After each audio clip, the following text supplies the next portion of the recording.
Lalu kemudian dijawab pertanyaan saya tadi Mas, ketika Mas Dhani begitu kan mengglorifikasi ibu dengan perannya yang utuh dengan keluarga, dan sekarang membagi waktu ketika dua-duanya sekarang Mas Dhani dan istri di DPR itu gimana Mas? Value-nya kan beda jadinya. Iya benar, itu menjadi kontradiksi ketika maka dari itu kita mulai mencoba untuk hidup itu seperti anak-anak. Jadi maksudnya hidup itu bekerja ya. Jadi jam kerjanya itu sesuai dengan anak-anak. Misalnya anak-anak sekolah jam 8, jam 7. Ya kita juga bekerja, kita juga keluar rumah jam segitu. Jadi kita mulai konsekuen, mulai sore jam 4 udah harus pulang ke rumah. Gitu. Itu yang kita sedang perjuangkan ya. Nggak mudah memang. Karena di Jakarta ini kan semua meeting biasanya jam 6, kadang-kadang jam 8. Nah itu saya lagi mencoba untuk membuat sebuah ekosistem keluarga di antara teman-teman Dewa maupun di antara, kalau bisa latihan band ya, kalau bisa jangan malam. Kalau bisa latihan band ya anak sekolah.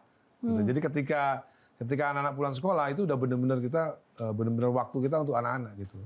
Dan itu nggak gampang di Jakarta, itu nggak gampang. Tapi kita udah mencoba itu. Dan itu sebenarnya bisa. Jadi meeting semuanya di bawah di bawah maghrib, di atas maghrib udah nggak ada kegiatan udah. Itu benar-benar untuk keluarga gitu. Nah, kalau boleh dibilang hidup Dhani yang dulu sampai dengan sekarang, ini apakah sudah cukup seperti yang Dhani impikan atau Dhani inginkan sampai titik ini, Mas? Sebenarnya dari sisi kebahagiaan menurut Dhani. Jadi gini, jadi saya itu orang yang punya filosofi hidup itu nggak banyak punya angan-angan. Jadi saya nggak pernah punya banyak angan-angan. Jadi kalau misalnya anak saya nggak jadi apa-apapun ya saya nggak kecewa. Jadi saya punya filosofi hidup itu, saya kalau punya saya nggak banyak angan-angan dalam hidup nih, terutama keluarga ya. Jadi kalau ada beberapa yang tidak tercapai, ya nggak apa-apa karena saya juga nggak terlalu punya angan-angan seperti itu gitu.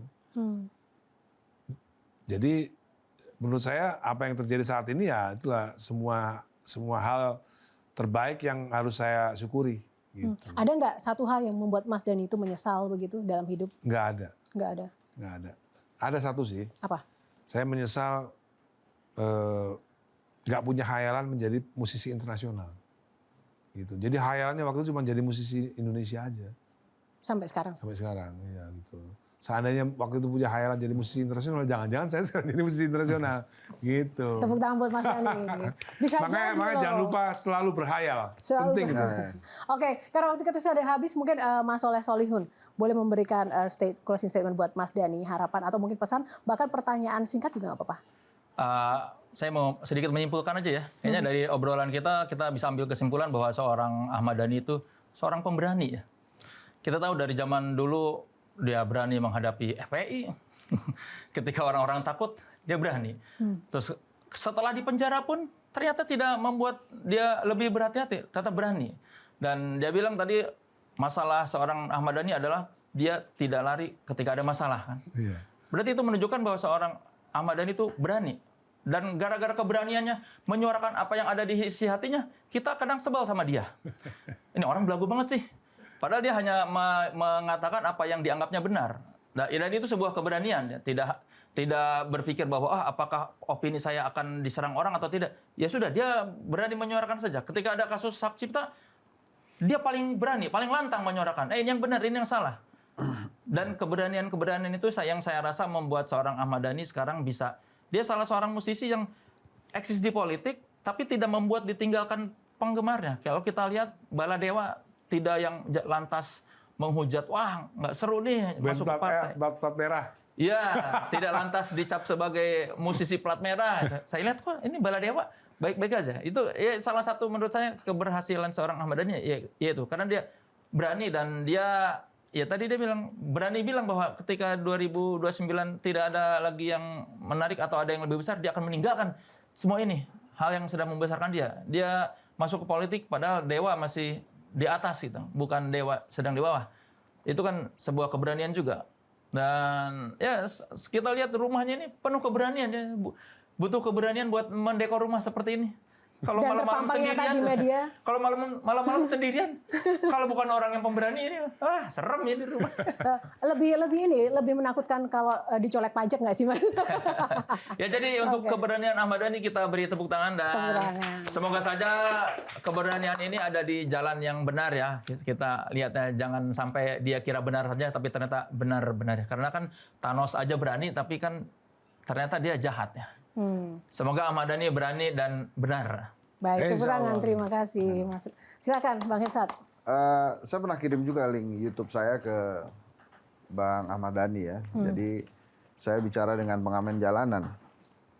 Dia bilang begini, kan saya nanya, kalau ketemu Ahmad Dhani mau ngomong apa? Karena dia sempat sebut tuh Ahmad Dhani.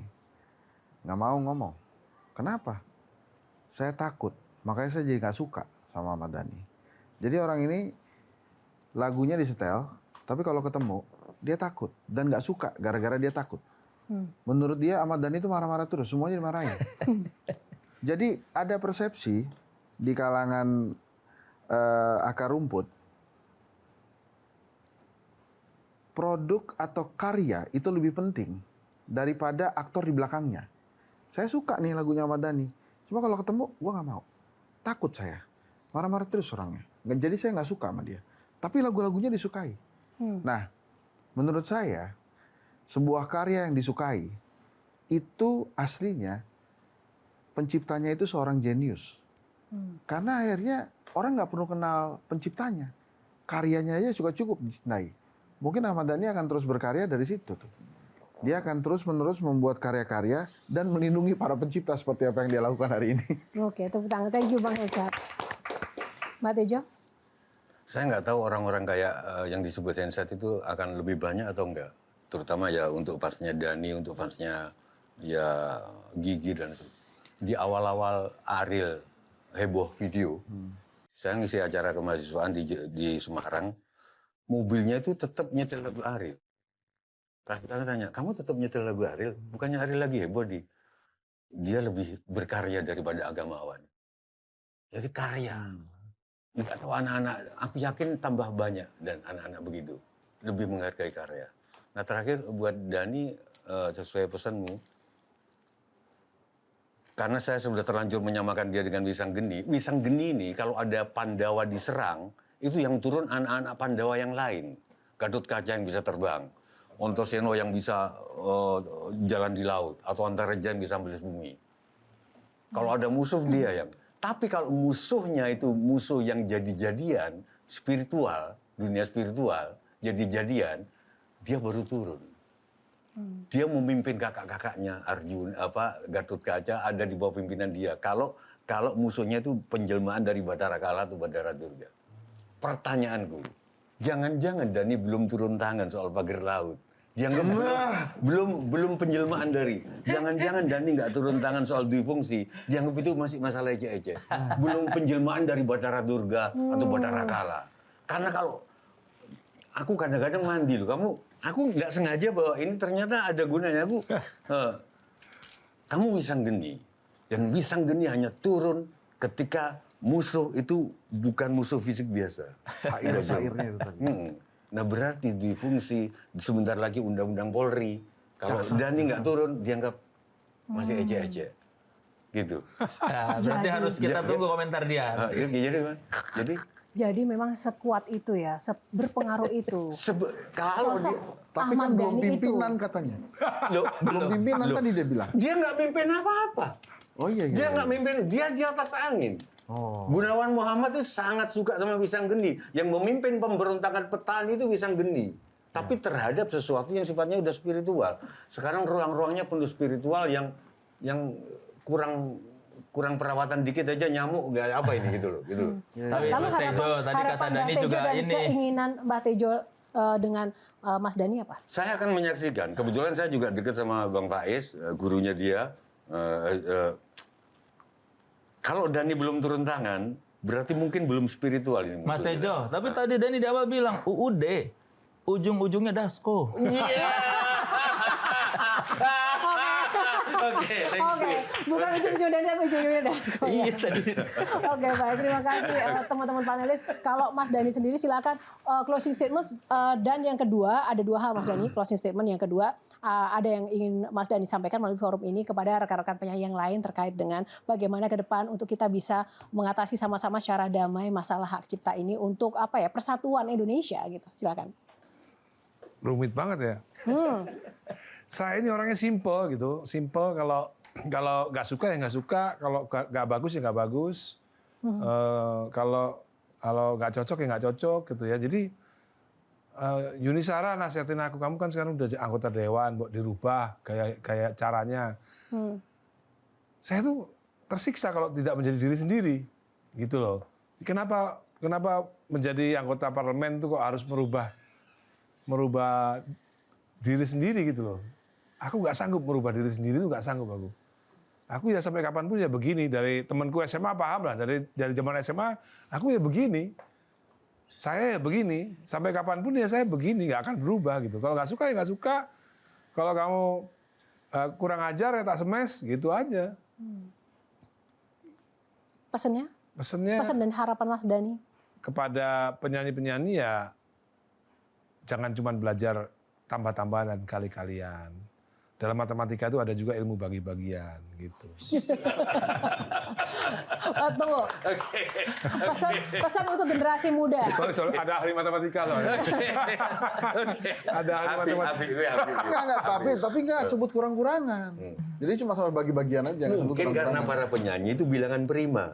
Jadi bilangan yang habis oleh dirinya sendiri. Bilangan prima. Ya. Oke, buat pemirsa dan generasi muda, Mas Dhani, sebagai legend Indonesia nih. Jangan lupa terus belajar sejarah dan hargai, cintailah Indonesia dengan belajar sejarahnya. Jangan cuma di permukaan aja mencintai Indonesia, saya cinta Indonesia, saya Pancasila dan lain-lain, tapi nggak paham soal apa itu Indonesia. Jadi pelajarilah selalu apa itu Indonesia. Gitu. Tepuk tangan buat Mas Ahmad Dhani Prasetyo. Mas Dhani, terima kasih untuk waktunya bersama Q&A malam ini dan juga rekan-rekan panelis. Ini sangat menginspirasi dan juga bermanfaat buat kita semuanya. Tapi yang pasti Q&A akan selalu hadir dengan kisah inspirasi lainnya. Nah, sebelum kita tutup episode Q&A kali ini, boleh dong Mas Dhani sebaik dua bait untuk kita semuanya. Sadong Mas Dhani. Nyanyi dong. Yeah. Kalau sekarang harus Mas Dhani, jangan kita Mas Dhani, nanti rusak lagunya ya kan. Separuh nafas.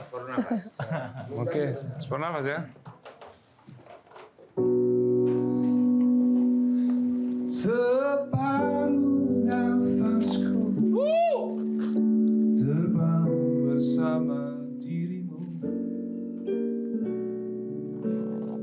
saat kau tinggalkanku,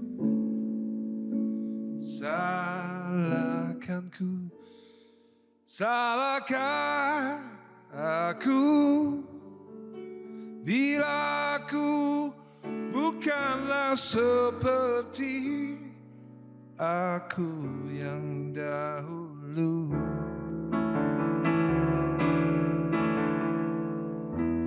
Ada makna tergali dari sini, dari pertikaian yang terjadi. Langsung. Thank you Mas Dhani. Jelajahi cara baru mendapatkan informasi. Download Metro TV Extend sekarang.